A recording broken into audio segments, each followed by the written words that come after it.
Welcome back, everyone. I'm here with Chris with the Heartland Gaming Convention, and he's here to tell us a little bit about an event they have coming up. So tell me a little bit about that.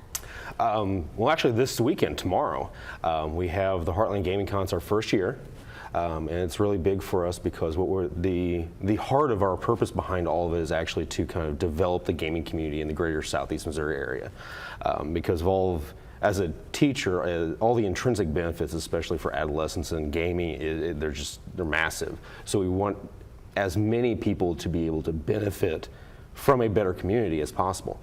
And so that's kind of what our purpose with this is. Yeah, so tell us a little bit about the specifics. If people are coming down, what can they expect? They can expect just about anything. Like if they're familiar with any kind of gaming, whether it be role-playing gaming like Dungeons and Dragons, or board gaming, or even card gaming like Magic the Gathering, we're gonna have it. And we even have video gaming. So just about anything that we can think of, everything from the common board game of Monopoly all the way up to a lot more difficult board games that people don't really think of when you think of board gaming.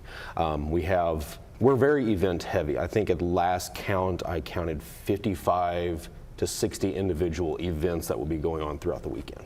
Wow, so you brought some stuff with you. Can you tell me a little bit about what you got here?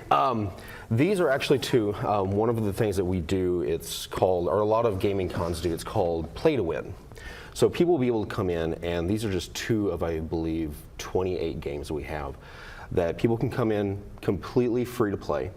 And then on the last day of the convention, Sunday, we'll actually draw one of the people who played the game over the weekend, and they can take the game home for free.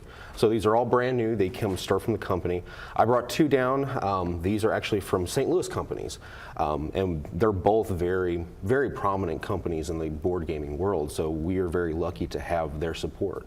For sure. You mentioned this is the first year that it's going to take place. Yes. What are you guys most looking forward to?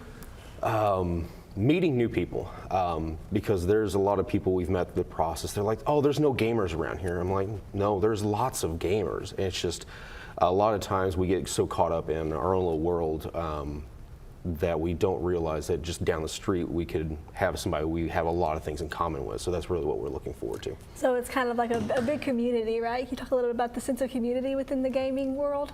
Oh yes, because a lot of times it's very hard to game by yourself. There are possibilities for that, but a lot of times it's usually just our small group of friends. And we want that small group to be a lot bigger and to grow into like a family of gamers. Everywhere from, like I have friends in Southern Illinois all the way up to Columbia and the St. Louis area, and they're all gamers. So we want everybody to have that same experience where they're able to grow that sense of community. Yeah, for sure. Anything specific people should know before they come down to the event? There's beginner-friendly events all the way up to advanced events. So if you are unfamiliar with gaming, it's no worries. We've got you covered.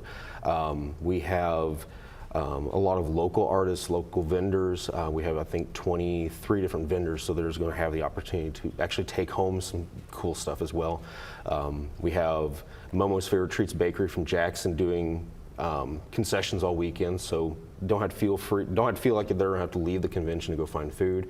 And it's just going to be very much come with a sense of adventure and a sense of don't be afraid to try something new. So have you heard from people? Are people excited for this to happen, or what's the reaction like? The reaction's been very, very positive so far.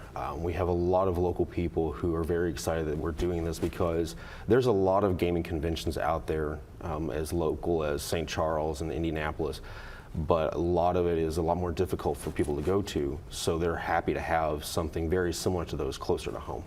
And remind everyone at home when it's taking place and where again? At the Arena building here in Cape Girardeau. We start at 10 o'clock tomorrow morning. Vendor floor closes at 6 o'clock, but the gaming goes all the way till 10 o'clock tomorrow night. And then also on Sunday, we start at 10 o'clock again, go till 4 o'clock. Okay, well, thank you so much. Thank you. That sounds pretty neat. Thank you.